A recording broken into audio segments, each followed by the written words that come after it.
안녕하세요. 혹시 창고용 매장 같은 데 가셨을 때 사람 키보다 더 높이 쌓여 있는 그 단백질 쉐이크 박스들 보신 적 있으세요? 아, 네네. 있죠. 불과 몇 년 전만 해도 저건 뭐랄까 운동하는 사람들만 마시는 음료 같았는데 그랬죠. 이제는 뭐 저희 할머니 냉장고에서도 이걸 발견할 수 있을 정도가 됐어요. 아, 맞아요. 오늘 저희가 파헤쳐볼 이야기가 바로 이 즉석 음용 RTD 단백질 쉐이크 시장에 대한 이야기입니다. 네. 어떻게 이 시장이 이렇게 갑자기 뜨거워졌는지, 그리고 이 전쟁터의 압도적인 1위 벨링 브랜지 CEO의 발표를 통해서 그들만의 승리 공식을 한번 샅샅이 뜯어보겠습니다. 네, 맞아요. 이게 단순히 어떤 제품이 잘 팔린다 이런 차원의 이야기가 아니에요.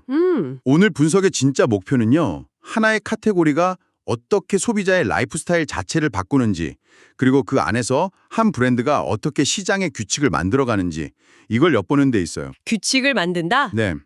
거대한 건강 트렌드부터 마트 진열대 한 칸을 차지하기 위한 그 보이지 않는 전쟁, 그리고 소비자의 마음을 사로잡는 디테일까지 그야말로 시장의 생태계를 들여다보는 시간이 될 겁니다. 좋습니다. 그럼 이 거대한 성공 스토리의 첫 페이지부터 한번 넘겨볼까요? 네. CEO가 가장 먼저 던진 메시지가 아주 간단하고 강력해요. 시장에 불이 붙었다. 이겁니다. 불 붙었다. 네. ITD 쉐이커 카테고리가 매장 전체를 통틀어서 가장 빠르게 성장하는 분야 중 하나라는데 대체 무슨 일이 벌어지고 있는 걸까요? 그 배경에는요. 시대의 흐름을 관통하는 몇 가지 거대한 동력이 있어요. 네. 첫째는 모두가 아는 건강과 웰니스에 대한 폭발적인 관심이죠. 그렇죠. 둘째는 소비자들이 그냥 음료가 아니라 뭔가를 더 기대하는 이른바 기능성 음료 시장의 성장이고요. 아, 그리고 정말 흥미로운 세 번째 동력이 있는데 바로 최근에 화제가 된 GLP-1 계열 약물이에요.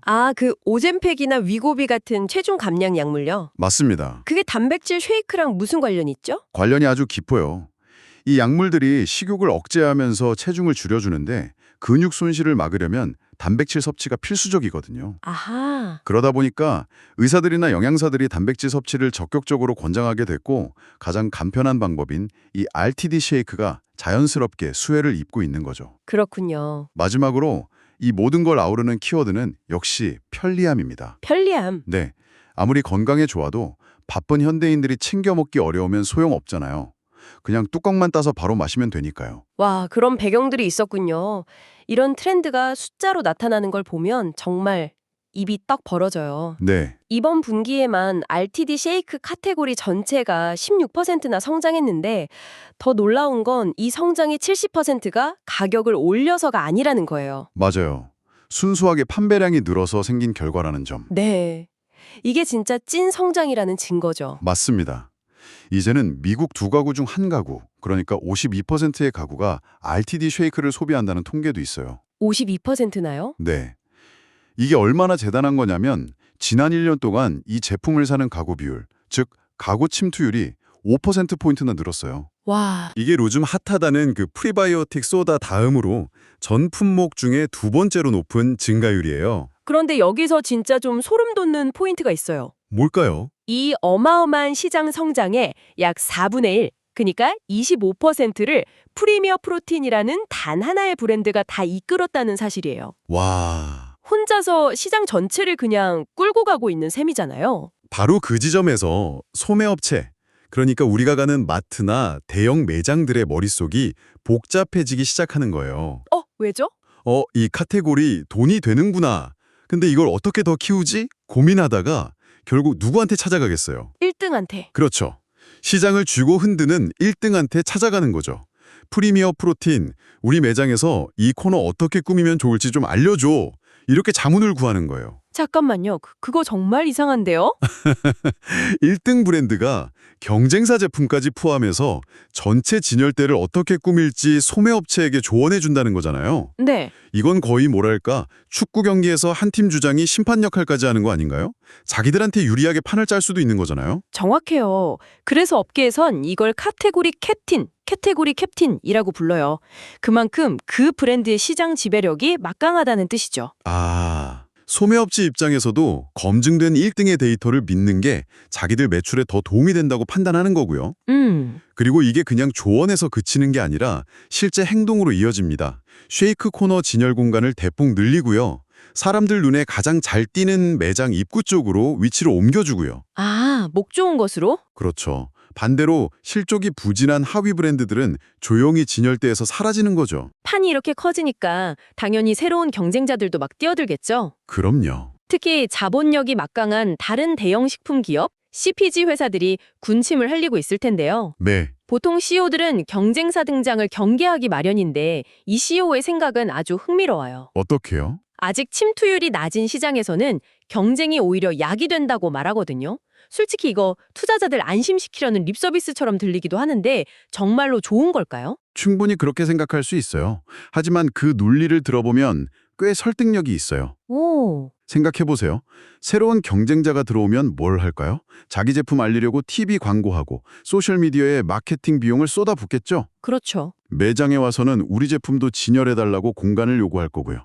더 좋은 맛, 더 좋은 성분을 내세우면서 혁신 경쟁도 불붙을 거예요. 아, 그러니까 경쟁자들이 쓰는 돈과 노력이 결국 단백질 쉐이크라는 카테고리 자체에 대한 소비자들의 관심을 키우는 효과를 낳는다? 바로 그거예요. 저 브랜드는 뭐지? 하고 쳐다보다가 이런 제품도 있었네? 하면서 아예 이 시장에 처음 발을 들이는 사람들이 늘어난다는 논리네요. 맞습니다. 아직 개척할 땅이 무궁무진한 시장에서는 작은 땅덩어리 안에서 서로 싸우는 것보다 힘을 합쳐서 미개척지를 개간하는 게 파이를 키우는데 훨씬 유리하다는 계산이죠. 그렇군요. 실제로 이 시장의 성장 잠재력을 보여주는 데이터가 있어요. 현재 가구 침투율이 52%라고 했잖아요. 네. 그런데 콜라나 시리얼처럼 완전히 성숙한 식품 카테고리는 보통 침투율이 80에서 90%에 달해요. 와, 아직도 갈 길이 한창 남았다는 뜻이네요. 그렇죠. 또 다른 무기도 있더라고요. 연간 매출 규모가 비슷한 다른 식품 코너랑 비교해봤더니 RTD 쉐이크 코너가 차지하는 진열 공간이 3분의 1밖에 안 된다는 거예요. 네, 그 점도 중요하죠. 이건 소매업체에 가서 우리가 이렇게나 많이 팔아주는데 왜 매대는 이것밖에 안 줘요? 공간 더 내놔요. 라고 당당하게 요구할 수 있는 아주 강력한 근거가 되는 셈이죠. 그렇죠. 자, 그럼 이제 자연스럽게 두 번째 질문으로 넘어가게 되네요. 시장 전체가 불타오르고 있는 건 알겠어요. 네. 그런데 그 불길 속에서 프리미어 프로틴은 어떻게 활활 타오르는 수준을 넘어 아예 태영처럼 군림하고 있는 걸까요? CEO의 두 번째 메시지, 바로 이 브랜드의 압도적인 파워에 대한 이야기입니다. 프리미어 프로틴의 시장 지배력은 숫자로 보면 더 명확해져요. RTD 쉐이크 시장 점유율이 25%. 4개 중 하나는 이 브랜드 제품이라는 거죠. 와, 쉐이크뿐만 아니라 단백질 파우더까지 포함한 더 넓은 편의 영양 카테고리 전체에서도 부동의 1위고요. 네. 이번 3분기 소비량이 19% 늘었는데 그중 60%가 순수 판매량 증가였습니다. 제가 가장 인상 깊었던 건 이거예요. 브랜드의 가구 침투율이 21.6%로 역대 최고치를 찍었대요. 네, 그러니까 점점 더 많은 새로운 사람들이 이 브랜드를 사기 시작했다는 거잖아요. 그렇죠. 신규 고객이 유입된 거죠. 그런데 보통 신규 고객이 늘면 기존 충성 고객 관리에 좀 소홀해질 법도 한데 이 브랜드는 기존 고객들의 충성도와 재구매율마저 업계 최고 수준을 계속 유지하고 있다는 거예요. 이게 정말 대단한 거죠. 네, 정말 대단한데요. 맞아요. 신규 팬과 코어 팬을 동시에 만족시키는 아이돌 그룹으로 치면 가장 이상적인 팬덤 확장을 하고 있는 거죠. 하하, 비유가 재밌네요. 소매 업체들이 보는 데이터는 더 직접적이에요.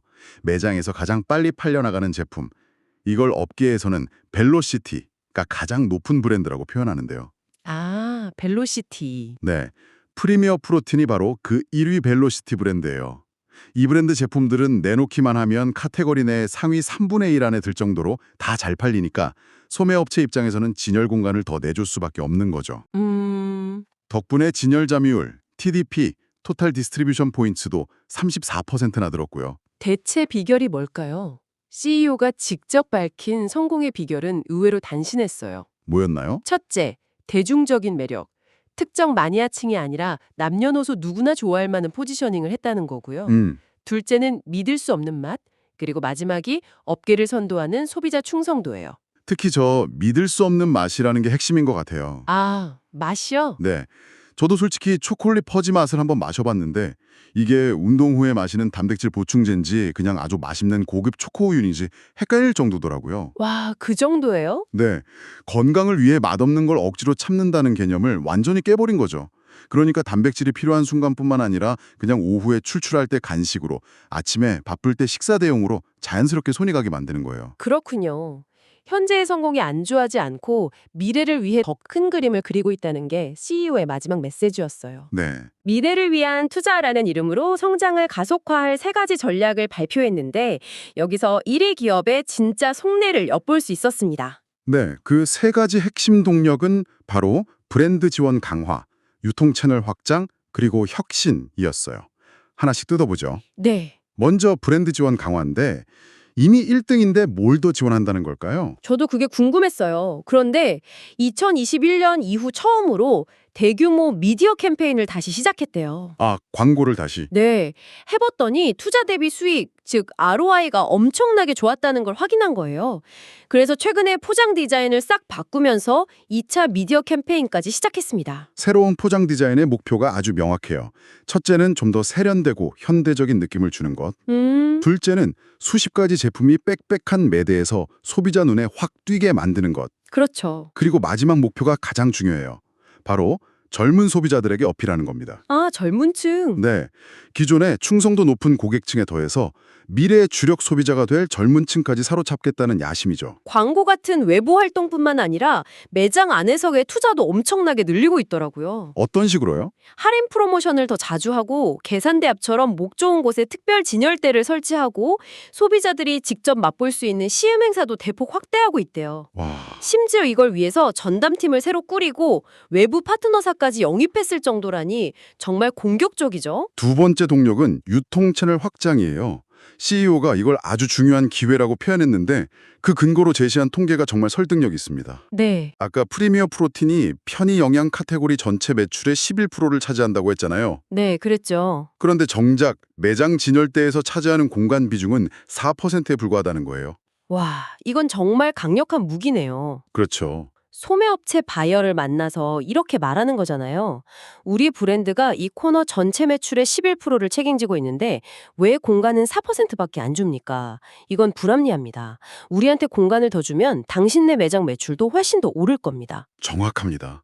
숫자 앞에서 할 말이 없게 만드는 거죠. 네. 그리고 이제는 그렇게 공격적으로 요구할 수 있는 실탄이 준비됐다는 게 중요해요. 실탄이요? 네, 지난 4년 동안 생산 능력을 확보하기 위해 여러 협력 제조업체 네트워크를 구축하는데 막대한 돈을 쏟아부었거든요. 아, 예전에는 인기가 너무 많아서 만들기가 무섭게 팔려나가서 재고가 부족할 정도였는데 이제는 원하는 만큼 찍어낼 수 있는 생산 기반을 갖춘 겁니다. 마지막 3번째 동력은 혁신 가속화네요. 맞습니다. 올해 출시한 2가지 신제품 라인이 대표적인 사례 같아요. 하나는 인덜전스 라인인데 인덜전스가 탐닉이라는 뜻이잖아요. 네, 이건 단백질 보충이라는 기능적 목적을 넘어서 그냥 나를 위한 달콤한 선물 같은 디저트 개념으로 접근한 제품이에요. 소비 상황 자체를 새롭게 정의한 거죠. 기존 제품이 운동 후나 식사 대용이었다면 이건 오후 3시 당 떨어질 때를 겨냥한 거예요. 아, 그렇군요. 실제로 반응이 좋아서 창고용 클럽 채널까지 유통을 확장했다고 해요. 제품은 아몬드 밀크 쉐이크인데 브랜드 최초의 비유 제품, 즉 식물성 제품입니다. 아, 식물성. 네. 인공색소나 향료 없이 실제 아몬드 우유로 만들어서 유제품을 못 먹거나 비건을 지향하는 새로운 소비자층을 공략하고 있는데 초기 반응이 아주 좋다고 합니다. 이런 신제품 개발뿐만 아니라 혁신 전략 자체를 2갈래로 나눠서 체계적으로 관리하고 있더라고요. 네, 아주 스마트한 방식이에요. 하나는 단기 혁신. 단기 혁신? 이건 기존의 성공 공식을 더 강화하는 거예요. 소비자들이 열광하는 새로운 맛, 예를 들어 피넛버터 초콜릿 맛 같은 걸 계속 출시하고 포장 단위를 다용하는 거죠. 네. 다른 하나는 장기 혁신이에요. 이건 아예 새로운 시장을 여는 파괴적인 혁신을 말해요. 아까 말한 아몬드 밀크 쉐이크 같은 거요. 그렇죠.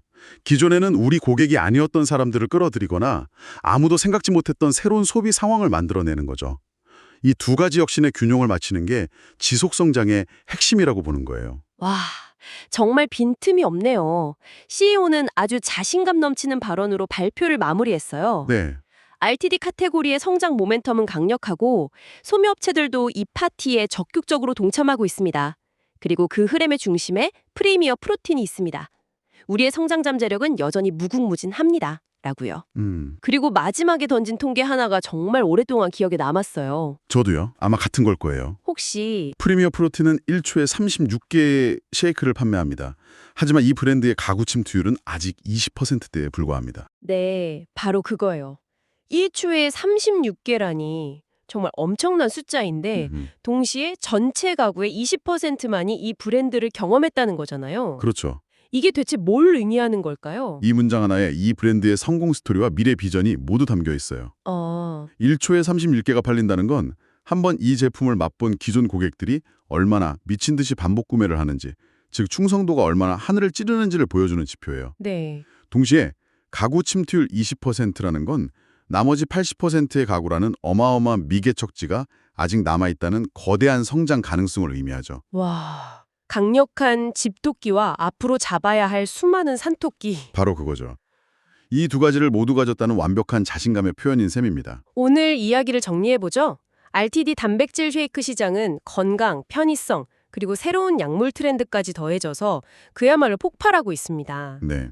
그 중심에서 1위 브랜드 프리미어 프로틴은 맛과 충성도로 무기로 시장을 지배하면서도 1등의 자리에 안주하지 않고 브랜드 강화, 유통 확장, 투트랙 혁신이라는 세계 엔진을 달고 더 높은 곳을 향해 날아갈 준비를 하고 있다는 것, 이게 오늘 분석의 핵심이었습니다. 마지막으로 오늘 대화에서 나왔던 카테고리 캡틴이라는 개념을 가지고 여러분께 생각할 거리를 하나 던져드리고 싶어요. 네, CEO는 스스로를 시장의 규칙을 만드는 리더라고 자신했잖아요.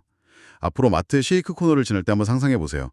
지금 여러분 눈앞에 보이는 저 진열대의 구성, 어떤 제품이 어디에 놓여 있는지, 어떤 브랜드가 눈에 잘 띄고 어떤 브랜드는 구석에 있는지, 그 모든 것이 어쩌면 1등 브랜드가 쓴 플레이북에 따라 결정된 결과일 수 있다는 걸요. 그렇다면 그 규칙은 여러분의 선택에 어떤 영향을 미칠까요? 그리고 이 시장에 새로 도전장을 내미는 후발주자들은 이미 1등이 짜놓은 이 판을 어떻게 깨고 살아남아야 할까요?